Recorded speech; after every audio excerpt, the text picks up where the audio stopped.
सदाशिवसमारम्भां शङ्कराचार्यमध्यमाम् अस्मदाचार्यपर्यन्तां वन्दे गुरुपरम्पराम्.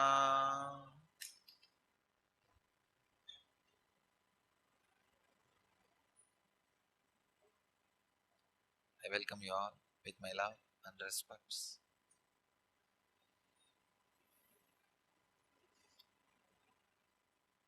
Today's subject for satsang is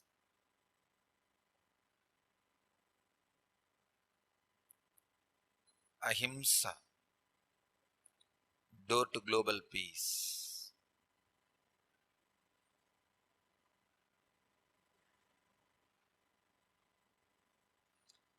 Before entering into the today's sutras,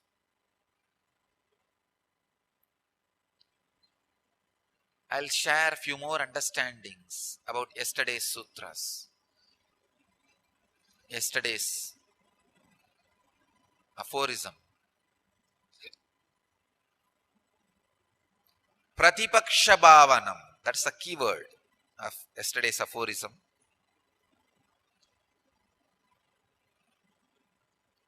Human mind basically oscillates between fear and greed. It continuously moves from this extreme to that extreme and that extreme to this extreme.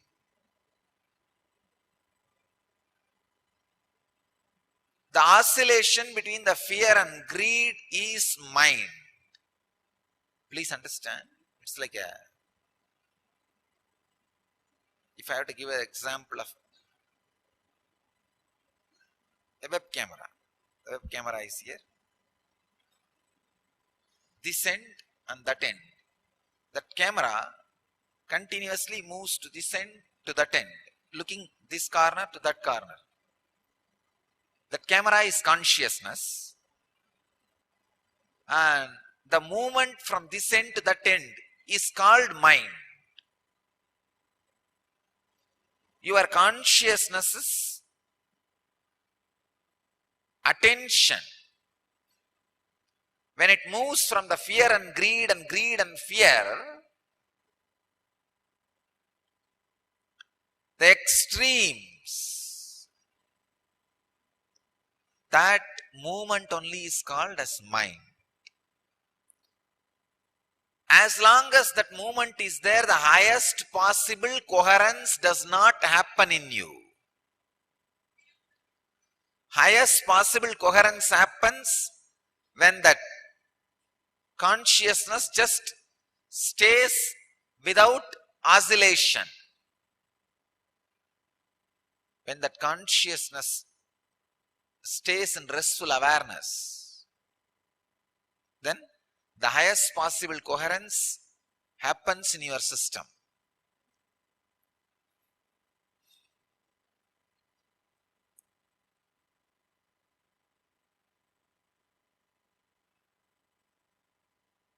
How that consciousness can stay without jumping between those extremes.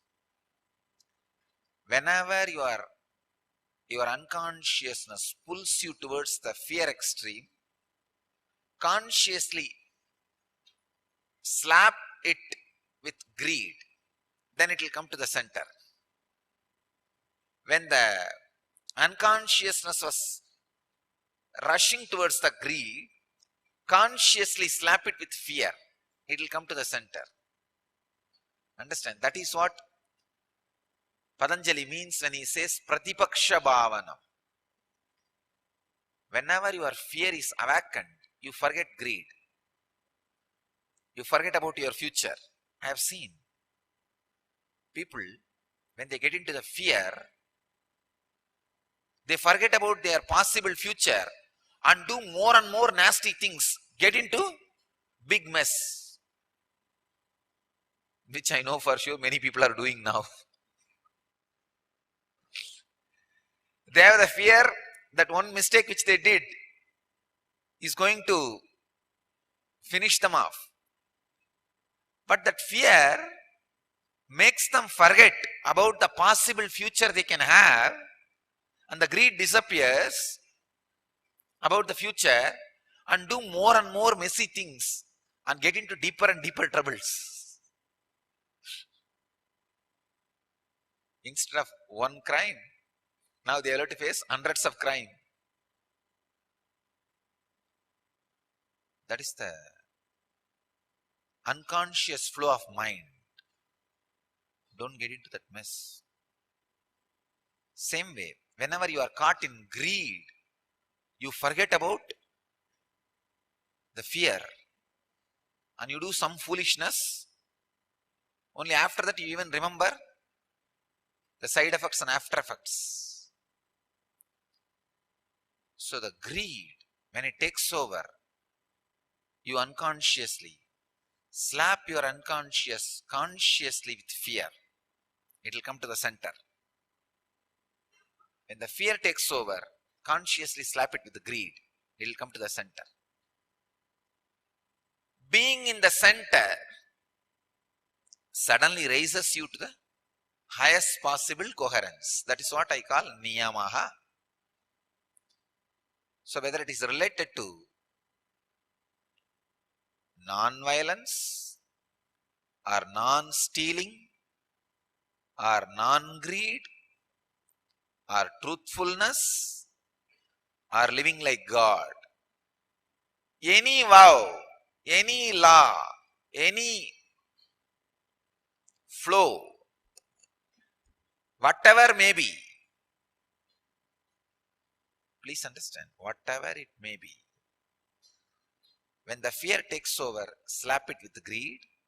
When the greed takes over, slap it with fear, so that you are in center continuously and experience the highest coherence. What Buddha calls as middle path is exactly this. Constantly be in the center. Many times when people take sannyas decision, I tell them, no, don't. If you take whether sannyas or marriage or any decision based on the extreme fear or extreme greed, you will be a failure. If you take sannyas or marriage or any decision about life, when you are in the middle, suddenly you will see you are taking the decision out of the niyama, highest possible coherence. Any decision taken in the highest possible coherence only should be executed. That is your life. But any decision taken in the extreme fear, extreme greed, you are in mess. Even if you are successful in that decision, you will become completely depressed and missing something vital in the life. Just yesterday, some volunteer did not respect the department head's instruction. It was brought to me. First thing I said is this only. Means that person is not interested, or the person has not taken the decision in coherence, in niyama. No. The person has taken the decision of volunteering in extreme fear or extreme greed. Get her out first. If the person has taken the decision of volunteering without the extreme fear or greed, on the highest possible coherence, the middle path, then the person will not have any problem with working with the department head. Because the person who is in charge of the department is supposed to be coordinating, thinking through, elevating, evolving the ideas. When you have a continuous tiff, it means the decision is not from the highest possible coherence. So any decision comes out of highest possible coherence will fulfill you and fulfill the world. Because you are the world. There is a very beautiful sutra. Tasmin tushte jagat tushtihi.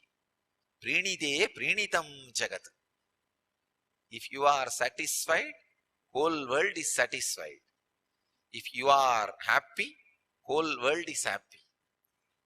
This is chanted towards Krishna by a devotee.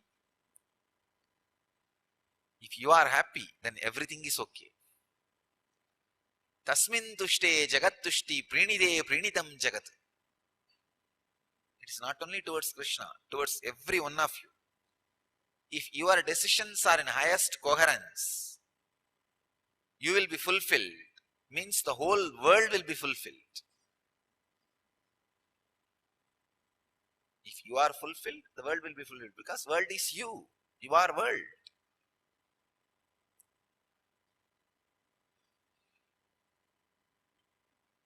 The best way to put you constantly into the highest possible coherence, the niyama, I give you the process, please understand.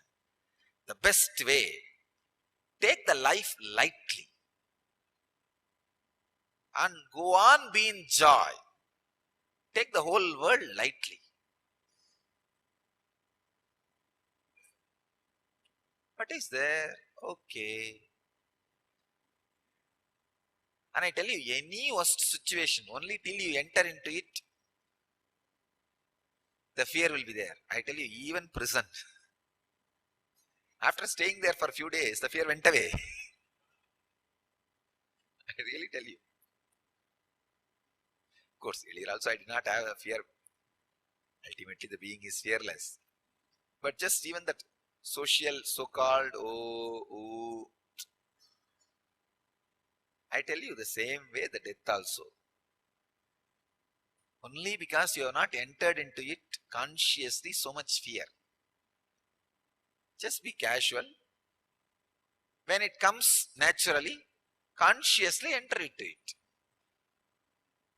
Understand? Don't try to create death. No. Then it is suicide. Dangerous. No. Suicide will not lead you to enlightenment.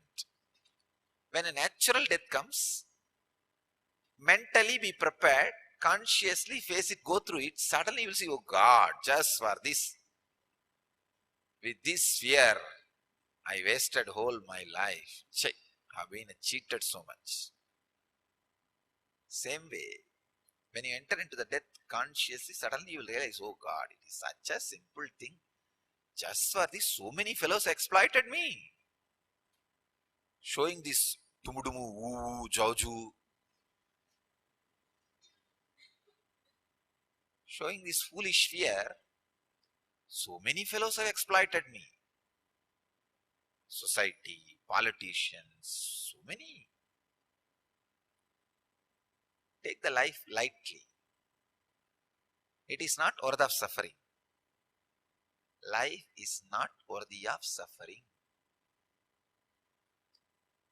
When you take the life lightly, joyfully, casually, suddenly you fall into the highest possible coherence.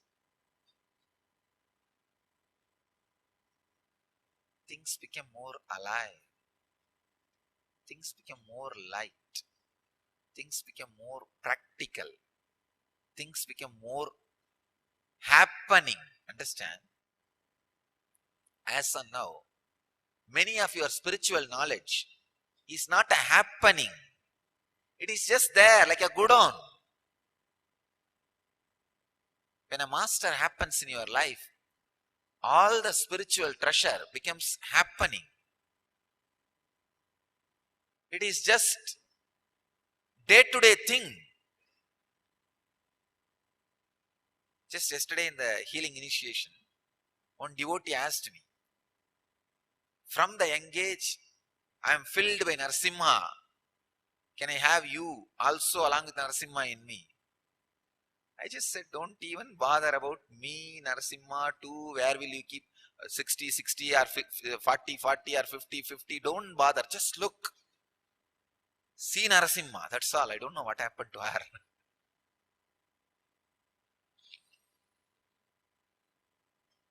I said, have the experience of Narasimha. And you don't need to bother about that 50, 50, whether 60, 40 or 30, 70. No. Just have the experience of Narasimha. You will see that only one will be there inside. There will not be two things.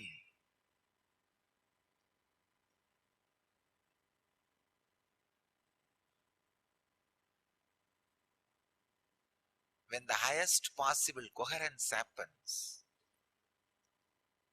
the conflict disappears. There will not be any conflict between the Narasimha and the master.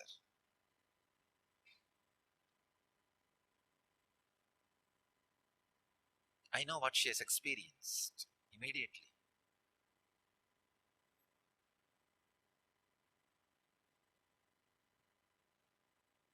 Till now, Narasimha was a knowledge for her. When the master happens in your life, it has become a happening now. Narasimha is now living experience, happening. Whenever the happening happens, conflicts disappear. When a master happens in your life, all your spiritual visualization, imagination, meditation, or ideas, thoughts, knowledge, everything becomes happening in your life. My only job is to make everything as a happening in you.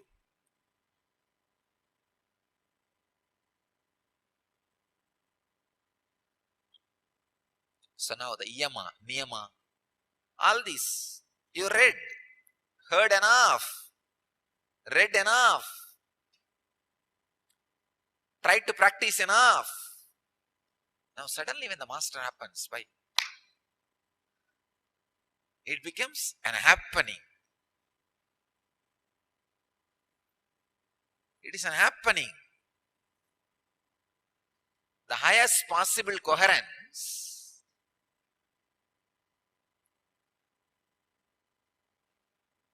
becomes happening in you when you are in the middle path, madhya pantaha, neither beaten by the extreme fear nor caught in the extreme greed.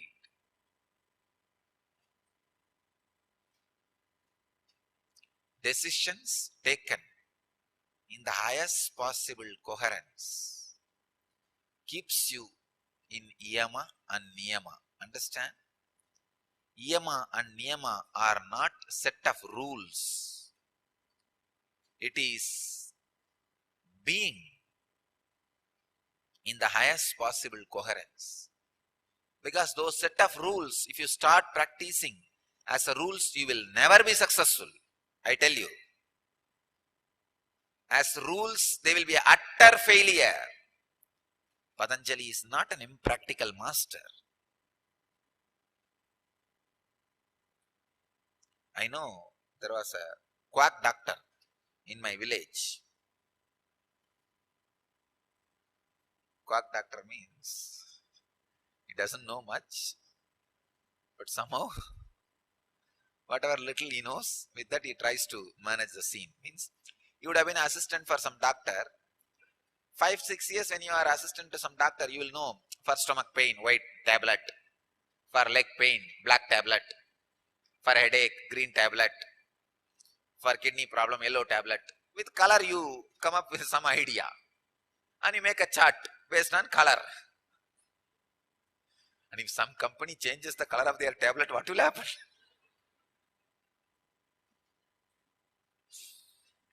So this quack doctor, whenever people go to him, if he is not able to diagnose, understand, he will come up with some impractical medicine. In Tamil there is a proverb, he will say that Kalli chediya aani vera rama pudinki unnakala padama mulungu. I have to translate. Kalli is a big plant. You will have to remove that plant without cutting the roots. The whole plant should be removed without even losing the smallest root. And after cleaning that plant, you will have to swallow the whole thing without that touching your small tongue.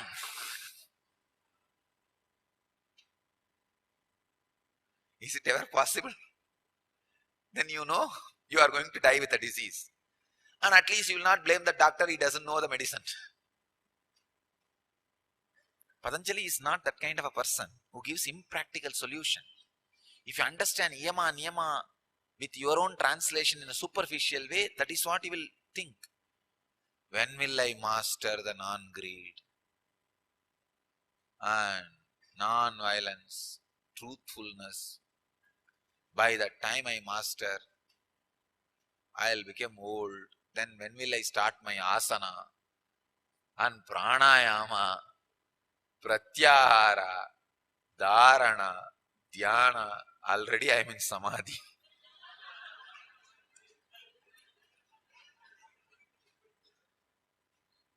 No. So, yama and niyama are not laws and rules.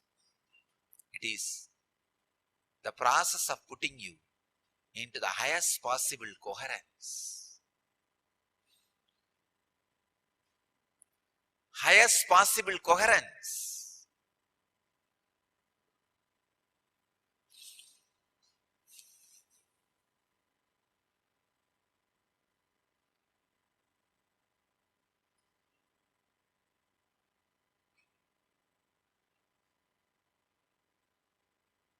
So understand, the essence is when you are slapped by your unconscious with fear, push yourself with greed and bring it to the center.